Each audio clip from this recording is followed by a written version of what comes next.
Hi, everybody. Welcome back. Today, I am here with Jessy Blackadar, who Jessy has been with us. This is her second year, and she is in our grade 7-8 classroom, which she was in last year, which is known as our Pink Panther cohort this year. And Jessy is one of our RBTs in that classroom. So, hi, Jessy. Hi, It's good to thanks for see your having face. me. Well, you're very welcome. It's good to see your face without your cat mask on. Jessy's the cat girl. I love cats. What can I say? So, Jessy, why don't you talk? Why don't you tell us a little bit about yourself, where you come from in this field, and how that led you to OBA? Okay. So before I started working at Oak Ridge, I worked at an IBI center. So I worked with kids, like young kids, doing IBI. So for anyone who doesn't know what IBI is, it's intensive behavioral intervention. So it is a part of ABA. So it's more one-on-one support, more controlled environment, and with young children. I also worked with adults with autism as well for about 5 years in a semi-independent living house. So essentially, a lot of my role was to help facilitate certain things like teaching them how to ride a bus or cooking meals, cleaning their room, and really breaking those things down into smaller tasks. So even things like counting money or knowing when they got something from the bank, how to read it, how to process it, how to even go to the bank and be able to speak to the teller there, things like that. Um, and then I did a lot of volunteer work as well in schools and volunteered with Big Brothers and Big Sisters for a while. So an opportunity came up at Oak Ridge. Actually, Danielle, who's in the, oh gosh, I'm gonna mess this up. Green, in the green classroom. She had actually come to me and we worked together at our old IBI center. So she worked at OBA prior to me getting there, getting the job. And she had recommended, hey, you should apply. I think you'd be great at it. You should send Kathy Shaw an email. And I did, and then it brought me to Oak Ridge. Can you explain to me, first of all, for people who don't understand the lingo, can you say again what IBI stands for and what ABA stands for? So IBI is intensive behavioral intervention. And ABA is applied behavioral analysis. So the two of them are similar in a sense. So IBI is an extension of ABA. So ABA would be like the main part, so the main science, and IBI would just be a part of that. ABA uses various techniques and supports to change behavior. So improving social interactions or developing new skills. And if we want a behavior to increase, we would use some of those techniques to help with increasing behaviors. Or if we want to see a behavior decrease, we would use techniques to change that behavior as well. So IBI is a little bit more one-on-one.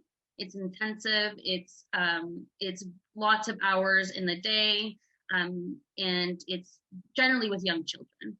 Where ABA can be used with a variety of ages, variety of individuals. Doesn't have to just be children.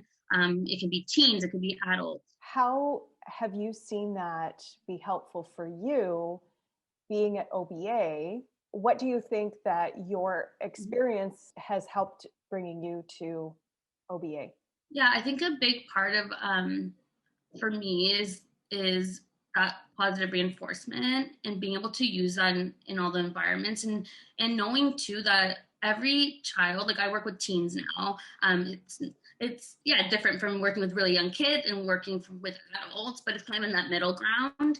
And so for me, it's like using that positive reinforcement and knowing that that works. So using motivation, so the kids, whatever their interests are. For me, it's really important that I get to know the kids and know what it is that they like, whether it's Minecraft or it's Roblox or it's cats or it's Dora, whatever it is that they really like, using that motivation to inspire, to teach, to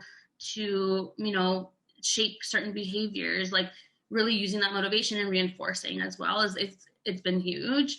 I think that's like definitely a takeaway I've taken from IBI is using that motivation and be able to teach it in a natural environment. I guess another part of that IBI that I've taken with me to ABA and to OBA is breaking down tasks into smaller steps. So and really being excited about the small wins. Like, a kid, maybe he can't like for example, he doesn't like going to the gym. So, we shape it. So the kid starts at maybe 5 minutes going to the gym, and then slowly every week you increase it maybe by a minute or by 5 minutes until the point where the kid can stay, like the student can stay the entire time in the gym. And to me, even those 5 minutes increments or that minute is a huge win. And that's it's taking those little wins and making a big deal about it, because it is a big deal. Like, it's huge. And I think that's a part that I've taken with me is like the small wins are still so big, and they're amazing. And we should be so proud of our students for those small wins. I don't see all the little increments that you guys have worked on for so long. I just see, here was the beginning and here's where we are now. This is unbelievable. And that's what I hear a lot of times from parents when I'm talking to parents at the school. They just can't believe, what OBA has done for their students or for their children, that it is amazing to see what you guys are doing. It works, right? Like, for us, that's the thing, is we see these little wins and we celebrate it every step of the way. what are some things that you like to do for fun when you come home after a long day on the weekend? I'm talking to you this week during our first spring break. We have 2 spring breaks this year. What are some things that you just kind of do to have fun, unwind, and relax? I really have been into playing my video games. Probably why I get along with a lot of our grade 7/8s, because they probably think I'm a dweeb, but it's okay.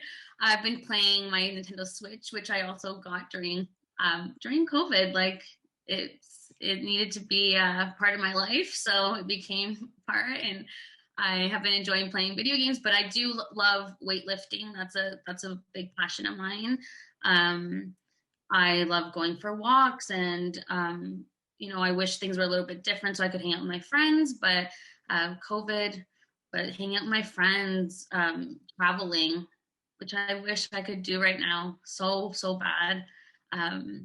But thinking about traveling is kind of getting me through, and yeah, that's what I like doing. Jessy, thank you so much for, if nothing else, for educating me today, because I don't have a background in anything in this field. And so for me to be able to understand a little bit more of what is happening when I walk into the classroom, but I think for our community to understand sort of the resources that we use here at OBA, thank you for explaining that to us.